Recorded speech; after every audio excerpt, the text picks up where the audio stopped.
Hello mga idol, good morning, good afternoon mga idol. Andito yung mga batang kasama ko sa vlog mga idol. Ayan, si Angel, si Darrell, at saka yung mga kabataan dito. Dito ko ginawa yung part 6 ng Oging story. Yung top story ni Oging mga idol, dito po naganap sa Tumana, Rizal Rodriguez mga idol. So mga idol, suot-suot ko yung aking relo na ipamamana ko na ito mga idol kay Darrell. Ayan. Kita niyo yung relo ko mga idol, ayan. Ayan, ha?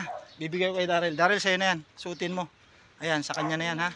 Pasasalamat ko sa kanya mga idol. Siya yung nag-cameraman ngayon dito sa akin. So, sa kanya na yan. Ipapamana ko na sa kanya yan, no? Giveaway ko sa kanya. Pamaskong handog ko na lang sa kanya yan.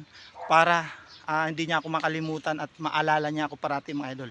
At shoutout nga pala kay Angel mga idol, ha? Siya yung pinaka kumbaga eldest dito mga idol. Siya yung pinaka eldest dito sa mga kabataan. Ayan. Shoutout din dito sa isang ito magaling to. Hoy, tingin ka dito.